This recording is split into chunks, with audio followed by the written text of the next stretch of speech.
வணக்கம்.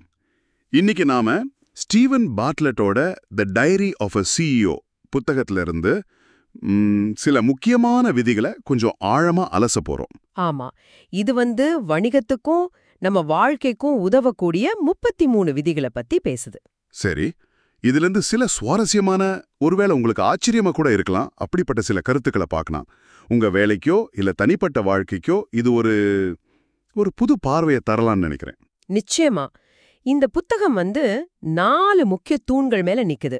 சுய முன்னேற்றம், அப்புறம் கதை சொல்லல், தத்துவம், அப்புறம் குழு நிர்வாகம்னு. நாம இப்போ சில விதிகளை கொஞ்சம் விரிவா பார்க்கலாம். சரி, அப்போ முதல் இதுல ஆரம்பிக்கலாம். ஓ, விதி 18. கவனத்தை ஈர்க்கறதுக்கு முதல் 5 வினாடிகள் ரொம்ப முக்கியம்னு சொல்றாரு. இன்னைக்கு நம்ம சராசரி கவன குவிப்பு வெறும் 8 வினாடி தானா, தங்க மீனை விட கம்மியா. அடா, ஆமா, ஆச்சரியமா தான் இருக்குது. பார்ட்லெட் சொல்ற மாதிரி இப்ப மிஸ்டர் பீஸ்ட் மாதிரி யூடியூபர்கள் இருக்காங்க இல்லையா, அவங்க வீடியோவோட முதல் 5 வினாடியிலேயே ஒரு பெரிய ஈர்ப்பை, அதாவது ஒரு ஹூக்க கொடுத்து பார்வையாளர்களை இழுத்துடுறாங்க. ஓஹோ, அப்போ அந்த ஆரம்ப இசை அதெல்லாம் கூட தேவையில்லைங்கிறாரா? ஆமா, நேரடியா விஷயத்துக்கு வரணும். இது வெறும் வீடியோக்கு மட்டும் இல்ல, ஒரு செய்தியை சொல்லும்போதோ, ஒரு பொருளை விற்க முயற்சி பண்ணும்போதோ, ஏன் ஒரு மீட்டிங்ல பேசும்போது கூட இது பொருந்தும் பாருங்க. அப்போ அந்த முதல் சில வினாடிகள்ல அவங்க மனநிலை சரியில்லாம இருந்தாலும் நம்ம செய்தி அவங்கள பிடிக்கணும், அதுதானே முக்கியம். அதேதான். அந்த ஜெனி உதாரணம் சொன்னீங்களே, மழையில கார் பஞ்சராகி நிக்கிறாங்க. அப்படிப்பட்ட ஒரு மோசமான மனநிலையில இருக்கிறவங்க கவனத்தை கூட இருக்கணும். அப்படி இருக்கலைன்னா அவ்வளவுதான், வாய்ப்பு போயிடுச்சு. இது ஒரு பெரிய சவால் தான். சரி, இதுக்கு அடுத்து நீங்க சொன்னீங்களே மனோதத்துவ தந்திரங்கள் பத்தி. விதி 13, 14. ஆமா, அதாவது சைக்கலாஜிக்கல் மூன் ஷாட்ஸ். சில சமயம் ரொம்ப சின்ன சின்ன மனோதத்துவ மாற்றங்கள் கூட பெரிய வித்தியாசத்தை ஏற்படுத்தும்னு சொல்றாரு. உதாரணத்துக்கு அவரோட முடி திருத்துப்பவர். ஆமா, அந்த கதை. அவர் கடைசியா முடியெல்லாம் வெட்டி முடிச்ச பிறகு சும்மா ஒரு வெட்டுற மாதிரி நடிச்சாராம்.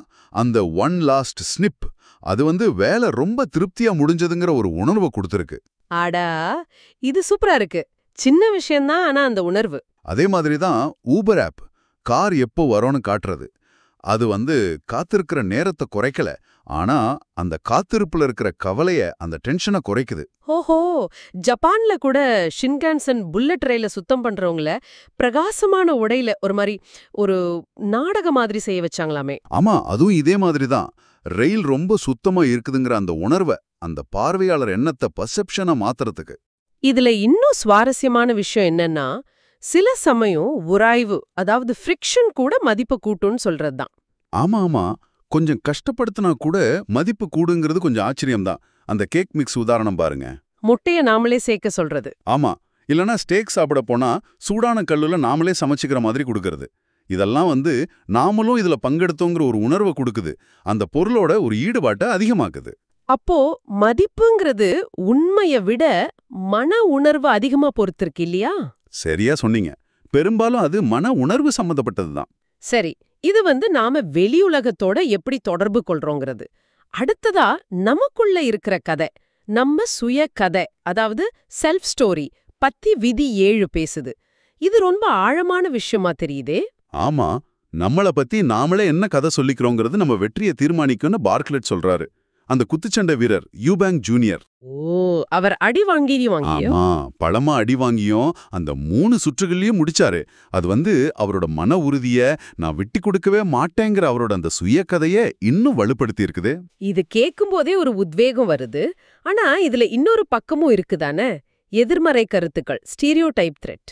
நிச்சயமா, அது ஒரு முக்கியமான விஷயம். நம்மள பத்தி ஒரு எதிர்மறையான கருத்து, அதாவது ஒரு ஸ்டீரியோடைப் சமூகத்துல இருந்தா அது நம்ம செயல்திறனை நிஜமாவே பாதிக்கலான்னு ஆய்வுகள் சொல்லுது. உதாரணத்துக்கு, பெண்கள் கணக்குல கொஞ்சம் மந்தம் சொன்னா. ஆமா, அப்படி ஒரு சூழல்ல அவங்கள நம்ப வச்சுட்டா நிஜமாவே அவங்க கணக்கு பரீட்சையில கொஞ்சம் குறைவா தான் செயல்படுறாங்களாம். ஆனா அதே ஆய்விலேயே அவங்களுக்கு ஒரு புனைப்பெயர் கொடுத்து அந்த ஸ்டீரியோடைப்ல இருந்து அவங்கள கொஞ்சம் விலக்கி வச்சா அந்த பாதிப்பு கம்மியாகுது. அட, அப்போ நம்ம மேல நமக்கு இருக்கிற நம்பிக்கை எவ்வளோ முக்கியம் பாருங்க. ரொம்ப ரொம்ப முக்கியம். அப்போ இந்த சுயக்கதைய மாத்தணும்னா சும்மா நல்ல மேற்கோள்களை படிச்சா மட்டும் பத்தாது போல. பத்தாது. பார்ட்லெட் என்ன சொல்றாருன்னா, நம்ம பயங்களை நேருக்கு நேரா சந்திக்கணும், புது அனுபவங்களை நாமளே உருவாக்கிக்கணும். அதாவது ஃபர்ஸ்ட் பார்ட்டி எவிடன்ஸ் வேணும். எனக்கு இது வராது, இதுக்கு நான் தகுதி இல்லைன்னு நினைக்கிற விஷயங்களை செய்ய ஆரம்பிக்கணும். அப்பதான் வளர்ச்சி வரும். சரியா சொன்னீங்க. அங்கதான் உண்மையான மாற்றம் தொடங்குது. சரி, கடைசியா தோல்வி பத்தின ஒரு விதி. விதி 21. Out fail the competition. போட்டியாளர்களை விட அதிகமா தோல்வி அடையணும்னு சொல்றது இது எப்படி? இது புதுமைக்கும் வெற்றிக்கும் தோல்வி எவ்வளோ முக்கியம்னு காட்டுது. Booking.com, Amazon மாதிரி பெரிய நிறுவனங்கள்லாம் அவங்க தொடர்ந்து ஆயிரக்கணக்கான சின்ன சின்ன சோதனைகள் செய்றாங்க. ஓஹோ, ஏபி டெஸ்டிங் மாதிரி விஷயங்கள். ஆமா, அப்படி செஞ்சு வேகமா தோல்வி அடைஞ்சு அதுலேருந்து கத்துக்கிறாங்க. அதனால தான் அவங்க எப்பவுமே முன்னாடி இருக்கிறாங்க. எல்லா முயற்சிகளும் வெற்றி அடையணும்னு அவசியம் இல்ல. ஆனா எல்லா முடிவுகளும் ஒண்ணில்லையே. சிலது பெரிய பாதிப்பை ஏற்படுத்தும். டைப் 1 முடிவுகள்னு சொல்றாரு. ஆமா, டைப் 1 முடிவுகள் மாத்த முடியாதவை. பெரிய விளைவுகள் இருக்கும். ஆனா பல முடிவுகள், அதாவது டைப் 2 முடிவுகள், அது சின்ன பாதிப்பு தான், ஈஸியா மாத்திக்கலாம். அதேதான். அப்போ நாம என்ன பண்ணணும்னா, இந்த டைப் 2 முடிவுகள்ல வேகமா செயல்படணும். சின்ன சின்ன முயற்சிகள் எடுக்கணும். தோல்வி அடைஞ்சா அதிலிருந்து கத்துக்கணும். தயங்கவே கூடாது. ஒபாமா சொன்ன மாதிரி 100% உறுதிக்காக காத்துட்டு இருக்காம, ஆமா, ஒரு 51% நம்பிக்கை வந்தா போதும். முடிவெடுத்து செயல்பட ஆரம்பிச்சிடணும். நிறைய முயற்சிகள் செய்யணும், நிறைய தோல்வி அடையணும். 10ல் ஒரு முயற்சி பெரிய வெற்றியா அமைஞ்சா கூட போதும். அப்போ இன்னைக்கு நாம பார்த்த இந்த விதிகள் எல்லாத்துல இருந்தும் ஒரு மைய கருத்தை எடுக்கணும்னா 2 விஷயம் முக்கியமா தெரியுது. ஒன்னு, நம்ம உள்ளுக்குள்ள இருக்கிற சுய கதை. இன்னொன்னு, மத்தவங்க நம்மள எப்படி பாக்குறாங்கங்கிற அந்த பார்வை, பெர்செப்ஷன். இது 2யும் சரியா கையாளணும்.